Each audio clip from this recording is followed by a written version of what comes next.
Anamapi Shachiputram Atra Swarupam Rupam Tasyagajamurapurim Bhaturim Goshtavatim Radha Kundam Girivaramaho Radhika Madhava Samprapta Yasya Pratita Kripaya Shri Gurum Tam Natosmi Vandeham Shri Guru Shriyataf Padakamalam Shri Gurun Vaishnavangscha Shri Rupam Sagrajatam Sahagana Raghunatam Vitam Tam Sajivam Sadvaitam Savadhutam Parjana Sahitam Krishna Chaitanya Devam Shri Radha Krishna Padan Sahagana Lalita Shri Vishakam Vedaham Etam Purusham Mahantam Aditya Varnam Tamasah Parastad Tameva Vididvati Mrityumeti Nanyah Panta Vidyate Yanaya Yasmad Paramna Paramasti Kinchit Jayati Janani Vasa Deviki Janmavada Yadu Varapari Shat Swardha Vir Asyam Adharmam Sthirachara Vijankana Susmita Srimukena Rajapura Vanitana Vardhayam Kamadevam Parha Pirang Natavaravapu Karnayo Karnakaram Vibhadvasa Tanaka Kapisham Vaijayantim Chamalam Randhran Venur Adhara Sudhaya Purayan Gopa Vrindaya Vrindaranyam Svapada Ramanam Pavishagiti Kirtihi Shri Radhaya Pranaya Mahima Kidushovamaya Svadyo Yenadhuta Madhurima Kidushovamadiyaha So Kyam Chasyamad Anubhavata Kidrisham Veti Lobhad Sadbhavadha Samajani Shakti Garbhasindhu Harinduhu Hare Krishna Krishna Krishna Hare Hare Hare Rama Rama Rama Hare Hare. The next name is Dharmavid Uttamah, which means that he is the best of the knowers of Dharma, which should be true as he is Dharma personified. And it can also be understood to mean that he is above those who know Dharma or who think they know Dharma. The Dharma can be understood at various levels, or to put it another way, there are various levels of Dharma. Sadharan Dharma means the rules that people should follow in their daily life. These have been laid out by the compilers of the Dharma Shastras, the rules by which people should live in this world so that they may become elevated or at least not degraded. Famous compilers of the Dharma Shastras include first and foremost Manu, and there are others also, such as Parashara, Yagyavalkya. Yeah, I don't think we need to repeat this. Harita, Narada, Vishnu, they're not Vishnu Bhagavan, but the compiler of the Smriti. So these are some of the most famous knowers of Dharma. But Krishna is above all of them, and they also worship Krishna. Especially Manu is known as a great devotee of Krishna. He's one of the 12 Mahajanas. Parashara is also famous as a Vaishnava, as is Narada, and Harita Smriti is also Vaishnav Smriti, particularly for Vaishnavas. So those who know Dharma, they know very clearly that in all the Dharma Shastras, all the rule books for mankind, there are injunctions such as that one should not mix with the wives of other women. A girl who has been taken away and kept in another man's house becomes unmarriageable unless she marries that man. But Krishna, superficially at least, dances with others' wives. And he married 16,100 girls who had been kept forcibly by some rascal. So it's very clear all the knowers of Dharma would acquiesce, that they'd all agree on the point that this is against the principles of Dharma, but Krishna is above all such considerations. The whole purpose of Dharma is to come to understand Krishna. Krishna is not an ordinary person. What Krishna does is Dharma. The very fact that he appears to transgress Dharma, in his case, it establishes him as being supreme. By Krishna's apparent transgressing of Dharma, he does the greatest good to the world. Because the highest Dharma is to surrender to Krishna, knowing that I have nothing to do with this world. That is on the spiritual platform. Dharma, sadharan Dharma of this world, that is enacted on the material platform. It is analogous to a bridge between the material and the spiritual. Therefore we find in this Vishnu Sahasranama, one of the names of Vishnu is Dharma Setu. He is the bridge of Dharma.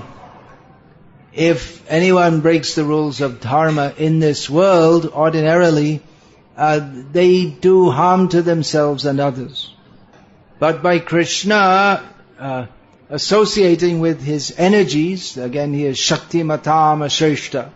He is the best of all the possessors of energies. So the gopis and the queens who Krishna marries, they're all his Shaktis, his energies. So Krishna displays his Dharma as the supreme enjoyer by associating with them in a manner which according to ordinary worldly Dharma is incorrect. But for Krishna it is correct. And if we think it's incorrect, that is adharma. This is to be understood by understanding that Krishna is the supreme enjoyer. That name will come up in the next verse, Purusha, he's the supreme male.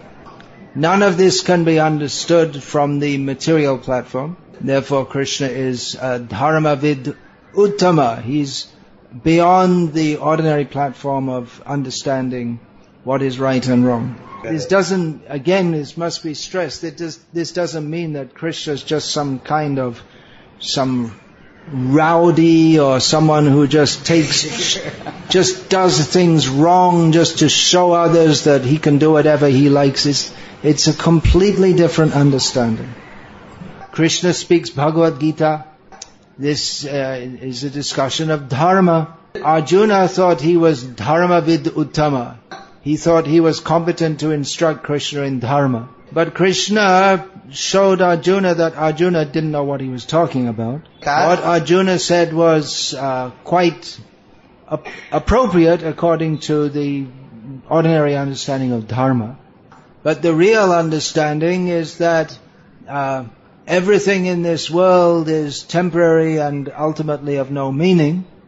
So within this world, one should act as Brahman, Kshatriya, Vaishya, Shudra, as Brahmachari, as Grihastha, as Vanaprastha, as a sannyasi, or as a unmarried girl, a married woman, or a widow. There's a different stages, phases one should act in. But this is not the ultimate Dharma because it's all temporary. So Krishna spoke Bhagavad Gita to give Arjuna the highest understanding of Dharma, which is Sarva Dhamman Parityaja. Give up all worldly understanding of Dharma. And Mamekam Sharanam Vraja. Take shelter in Krishna. And one who does this can understand what is actually Dharma. And if one is fixed on the platform of Dharma, only understanding it in terms of our present position in this world, he cannot properly understand it. And that doesn't mean that everything in Dharma should just be completely thrown out if one becomes a Vaishnava. But there may be the need to do that also in some circumstances. For instance, the general rule according to Dharma is that one should respect one's parents and care for one's elderly parents. And one should properly reciprocate with one's friends, relatives, and well-wishers. But Chaitanya Mahaprabhu, as Dharmavid Uttama, the best among those who knows Dharma, he left all his friends, relatives, well-wishers, and even his most affectionate mother. He took sannyas, even though they were all crying, because he had to go to find Krishna. So it may be said, well, that's against Dharma. From the mundane point of view, it might be against Dharma. But that's the whole point. From the mundane point of view, one cannot properly understand anything. Chaitanya Mahaprabhu exhibited as the best knower of Dharma, exhibited the highest Dharma by taking sannyas, even though his friends, relatives, well-wishers, and even his loving mother were very distraught at this. Arjuna made the seemingly watertight case that to kill our guru, or to attack and with an attempt to kill our guru, is against the principles of Dharma. Krishna told him to give up this idea of Dharma. And later, a few days later in the battle, in the matter of killing the guru, Krishna arranged for some apparent cheating. He induced Yudhishthira, who was known as the personification of Dharma, to call out, Ashvatthama is dead. Ashvatthama hata, he is killed. And by this ruse, Drona, the guru, was able to be killed. Yudhishthira didn't want to do this. He thought it was against Dharma. But Krishna had just taught to Arjuna in the Bhagavad Gita what is the highest Dharma, to surrender to me, Krishna. So Yudhishthira, after he told this lie, his chariot, which formerly used to roll above the ground, slightly above the ground, came down to the ground. So it's generally understood that because Yudhishthira had been spotless, but then he told a lie, therefore his chariot came down. Whoever thinks like that is an atheist, which means almost everyone. Because it was Krishna who told him to do it, so how could it become sinful if Krishna had told him to do it? So the reason the chariot came down was because Yudhishthira hesitated to follow Krishna's order. That was his adharma.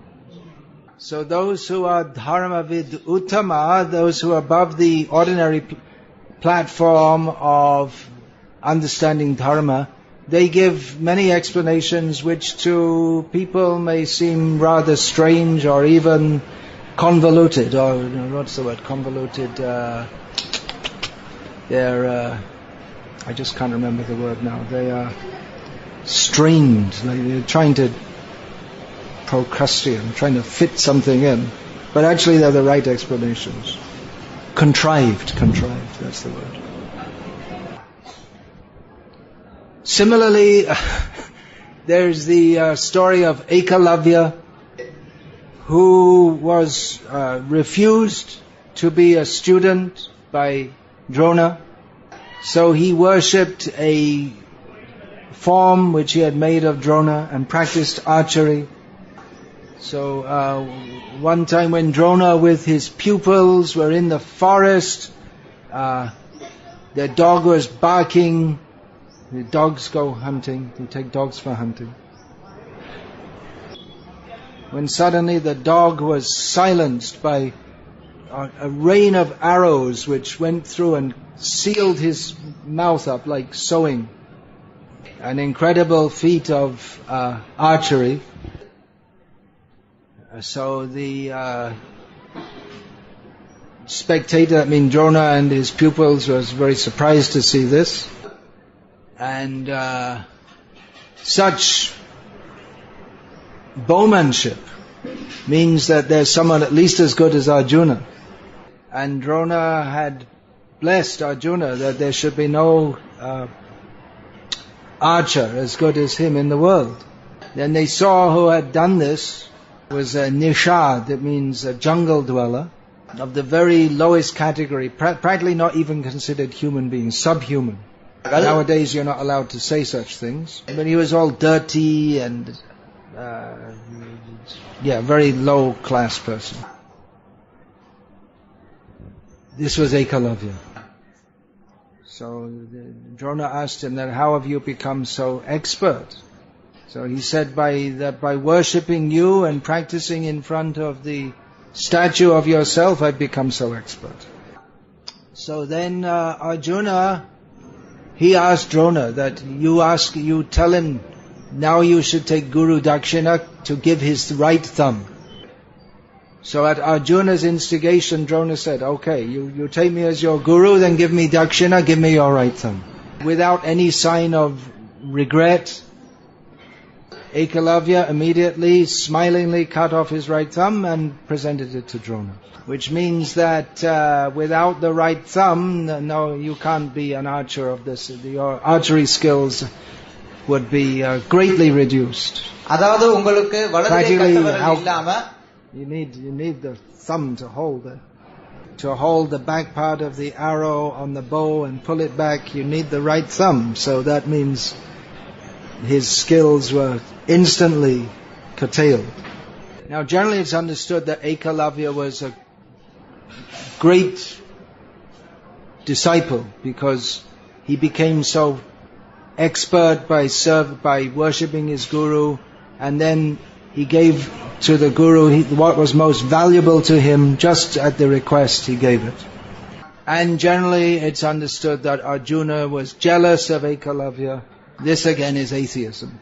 It's a completely wrong understanding, which is why we have to understand Shastra through those who understand Shastra. From the ordinary platform of Dharma, then we won't come to the real platform of Dharma, which is surrender to Krishna.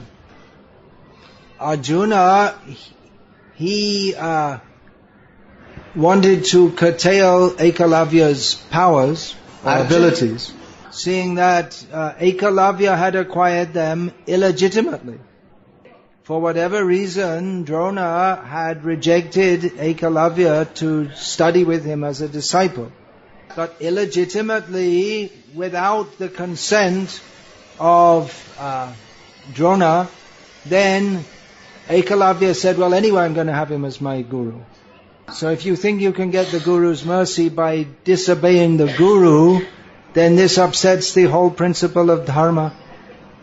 And if you think you can just make someone a Guru just by worshipping them, but without actually following their instruction, then this is against the principle of Guru-disciple relationship. If you think you can just make anyone your Guru with only your desire, without their consent, this is a kind of impersonalism. That's what these Ritvigvadis think. You can just make Prabhupada your Guru. You just avoid everyone who's follower of Prabhupada at the present time, and just you make Prabhupada your Guru. Even there are people like that Madhu Pandit. He was initiated by Jayapataka Maharaj, and at the time of initiation, from both the disciple and Guru side, it was clear that he was taking initiation from Jayapataka Maharaj. But later he said, no, actually I took from Prabhupada. Then I can also say, well, I took initiation from Prabhupada, but actually I took initiation from Bhaktisiddhanta Saraswati. And actually I understand Bhaktisiddhanta Saraswati better than Prabhupada did. Because that's what Madhu Pandit and company are saying. They understand Prabhupada better than their Guru, or than Jayapataka Maharaj. So they have to teach him. So the idea that I'll make a direct link to my Guru and avoid all the disciples in between and show how powerful I am, this demoniac way of thinking, Arjuna curtailed that. And later, Ekalavya was killed by Krishna, like so many other demons. So the idea that Ekalavya is a very great, noble personality and Arjuna was just mean-spirited, this is a complete misunderstanding. But most people, they are misled because they're on the mundane platform. So to actually understand Dharma, we have to first of all, saradhaman parityaja, give up all worldly conceptions of Dharma. And understand Dharma from Krishna's perspective. Krishna actually wants of us. What Krishna wants of us. So that's very difficult for most people to understand. And they think that ordinary morality, that is religion. But then some people will say, well, we don't need any religion, we can just be moral without God. And if we think that we ourselves can measure morality, and therefore we say Krishna is wrong, Arjuna is wrong, then from that perspective, then we don't need God. But that perspective is demoniac. That's not dharma at all, by any measure. So we should hear and understand from the Vaishnavas, then we can properly understand everything. Otherwise, all these things, they're good, just like one should care for one's parents and so on. But it's not the highest understanding. Generally one should do so, even if one is a Vaishnava, that doesn't absolve one of one's worldly duties. Well, actually it does. What is that verse? Devarshi bhutapta nrinam pitrinam nakinkaro nayam rinicharajan sarvatmanaya sharanang sharanyong gato mukundam parihritya kartam. One who is fully surrendered to Mukunda, the giver of liberation, has no more obligation towards the demigods, to the rishis, to the respectable persons, to ordinary living beings, to family members, to anyone. But that doesn't mean that a Vaishnava is some irresponsible person. Generally, he will act in a manner that is in accordance even with ordinary worldly dharma. But if it becomes necessary for the sake of serving Krishna, then he may perform some activities which would normally be considered against the principles of worldly dharma. And thus Chaitanya Mahaprabhu, who is dharma personified, who is Dharmavid uttamah, who is the best of the knowers of dharma, he left home despite having an elderly mother, a young, newly married wife. Chaitanya Mahaprabhu acting as an ideal devotee. That may not be recommended for everyone. Ramanuja similarly left a young wife. Raghavendra Swami also, they have both left young wives to take sannyas. But then we see what they did, what great service they did to human society by teaching Vaishnava Dharma. So generally we may not recommend that for everyone, but for some Vaishnavas may do that. Tiruvamangayalva, seeing the reluctance of the people to engage in the highest dharma of serving Vishnu, forcibly engage them out of his great mercy. So normally stealing Buddha statues and melting them down and cheating people and killing people is not considered dharma. But he is worshipped up to the present day for doing so. This requires Vaishnava perspective, or the truly dharmic perspective, to understand all these points. The next name is a very well-known name, Vaikunthah. Generally we think of Vaikunthah as the spiritual world. It's also a name of Vishnu. It can be understood in various ways. One way is that he is non-different from his spiritual abode. So, in that sense, he is Vaikunthah. Vishnu also appeared in one avatar as the son of Vaikunthah. His mother's name was Vaikunthah, so he also became known in that sense as Vaikunthah. Srila Prabhupada always explained Vaikunthah to mean the place where there is no anxiety. The material world is full of anxiety. Everyone agrees with that?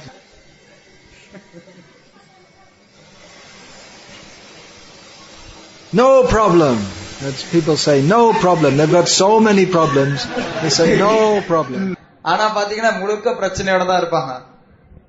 Bhaktivinoda Thakur sings.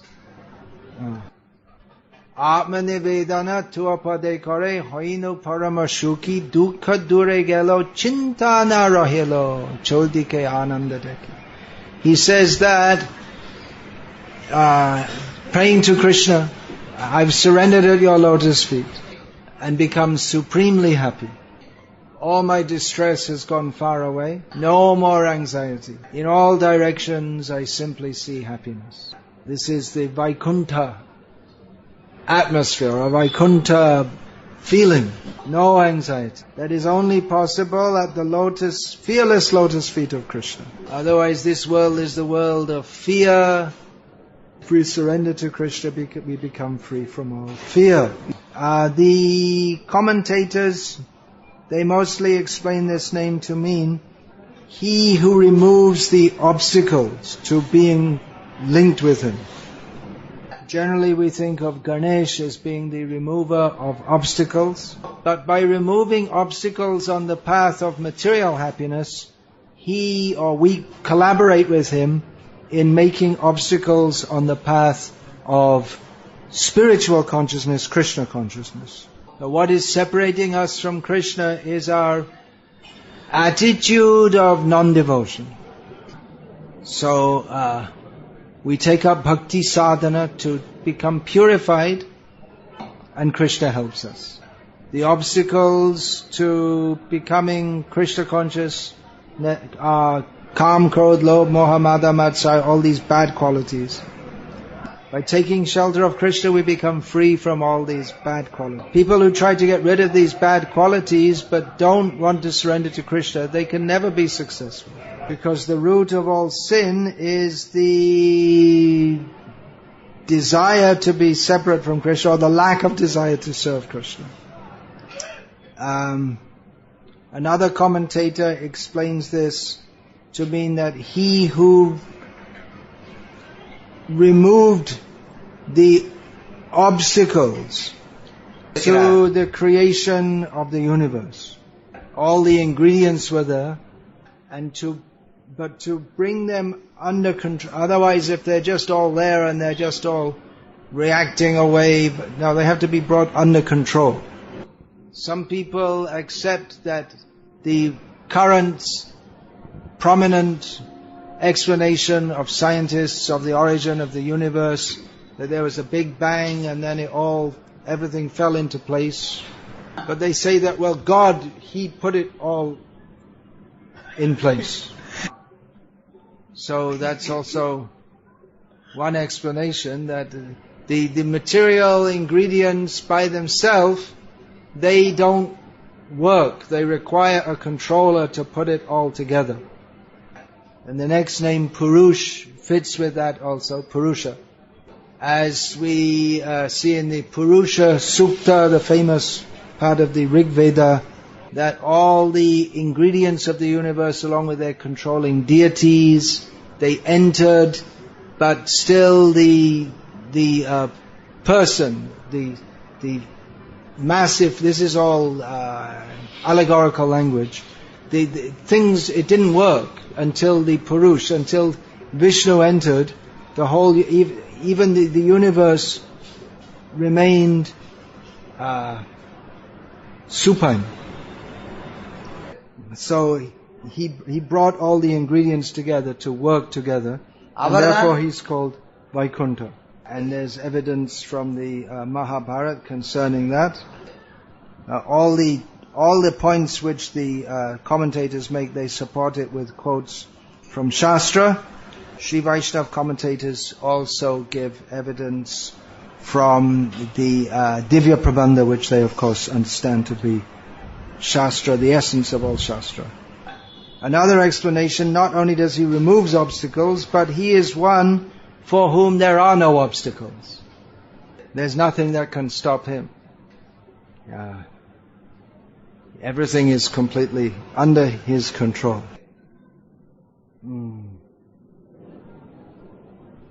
His mother's name was Vaikunthah, and he became Vaikunthah thus. So let us remember Vaikunthah.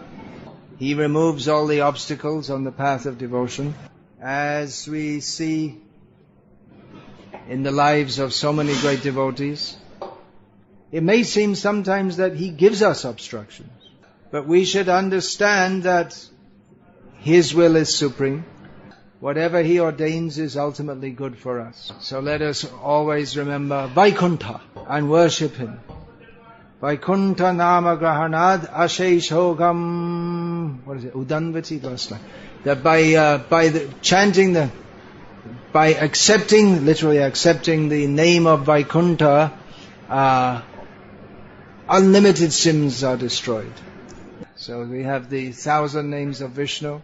We can chant them. The essence of all names is there in Hare Krishna, Krishna Krishna, Hare Hare, Hare Rama, Rama Rama, Hare Hare.